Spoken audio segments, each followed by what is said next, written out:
vegetables. Ayan, ang palengke, dito tayo bibili ng mga pagkain natin. Nalulutuin nila, mami.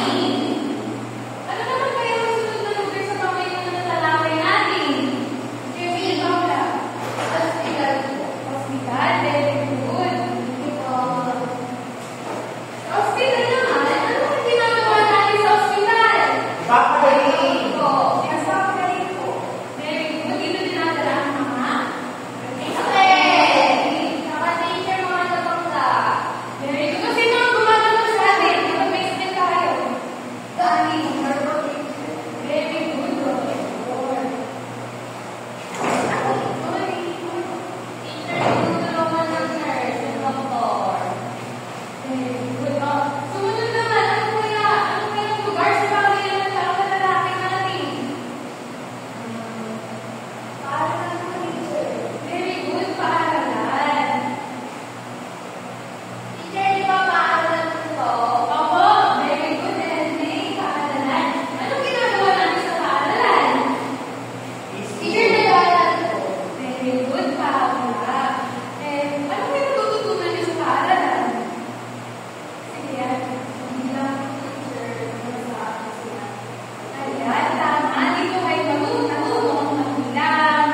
Ayan.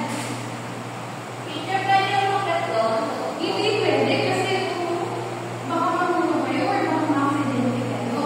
At pangalawa naman, alam niyo ba, sa gitna ng mga buto ay may lamba. Sa pagitan ng buto, makikita doon ay ang lamba. Ano ulit makikita sa pagitan ng mga buto? Lamba. Ito ay patag na lupa lamang na pwedeng pagtayuan or pagtalian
Sige, wala na. Sige, aaralin natin ngayon kung ano ba yung mga dapat natin gawin para pangalagaan ang ating mga manunungka. Kukunin ko lamang yung bag ko, ah. Wow! Tada! Ito yung gamit picture niya. Dito nakalagay yung iba't ibang mga paraan para pangalagaan ang anyong lupa. So, una, ano po nakikita niyo sa larawan? Nagdidilig po. Kaya naman yung tatanim. Very good, nagtatanim. Bakit ba kailangan natin magtanim? Para po maraming puno. Yan, para maraming puno, para hindi bumaha. Yan, at saka para makatamad tayo ng sariwang hangin. Ayan. Teacher, si Mama pwede magtanim. Mama mo? Oo. Very good. Ikaw, nagtatanim ka ba? Hindi ko ako magaling magtanim. Eh, dapat itutulungan mo yung mama mo magtanim. Ayan. Okay, ano yung makikita sa litrato sa mga litrato? Para ikaw, Teacher, nagdidilig po sila ng palo. ayan, very good. Naglilinis na. Kapag, Nagirahan. kayo, naglilinis ba kayo ng kapaligiran nyo? Opo. Kumain po. Ayan, tinutulungan nyo yung mga magulang mong linis. Opo, ito. Ayan, very good. Para, alayo tayo sa mga anumang sa pamilya tayo ng linis. Lalo na sa panahon natin ngayon, may virus tayo, di ba, na kinakaharap. So, dapat malinis ang kapaligiran natin para layo tayo sa anumang virus na meron sa panahon natin. Okay? Okay, ano naman po pangatlo? Tawag ulit. Nag-recycle po. Ayan, Marty, kaya? Tapos po ng basura sa patalan. Very good. Nagtutapon ng basura sa tamang basurahan. So, kayo ba, in your tinatapon nyo ba sa basurahan yung mga pinalala ng mga biscuit, candy mo? Okay. Bakit kaya nagtatapon? Para hindi makalat. At saka, para hindi bumaha. Ayan.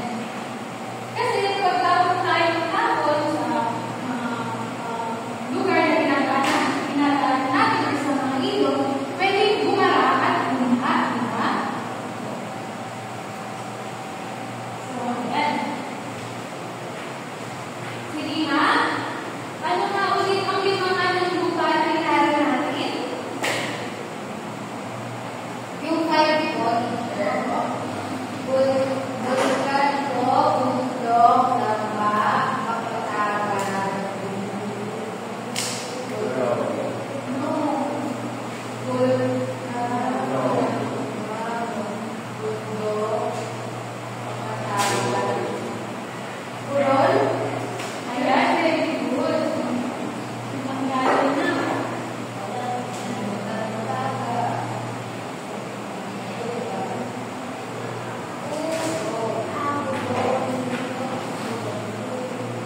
Ang limang inaral natin na anong buka ay ang bulkan, kapatagan, burol, lamba, at tundo.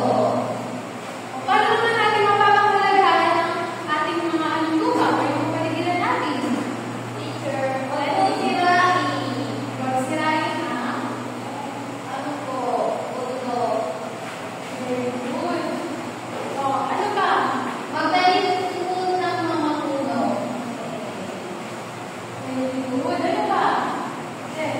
Huwag po magtapon. Ayan. Amor. O, ay mga ano pa ba? Ano pa ba didinig po, teacher?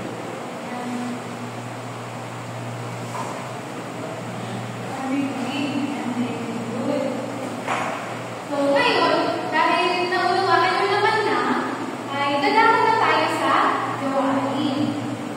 So, may ipapagawa sa teacher niya, okay? So, ikaw, Tess,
lulutuin, Grace.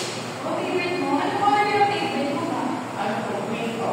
Kaya pala gusto mo kaya Chocolate gusto.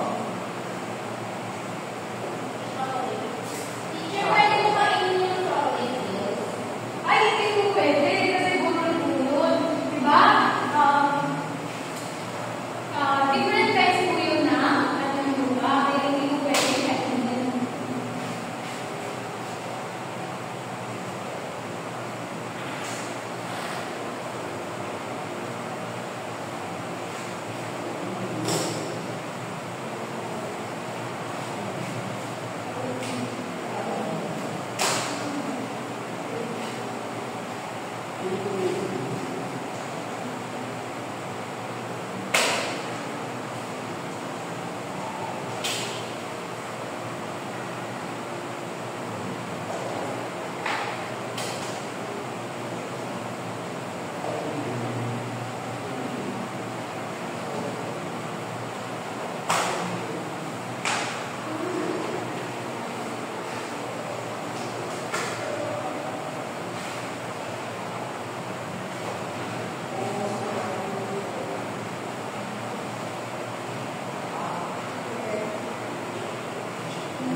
gasification element ng water.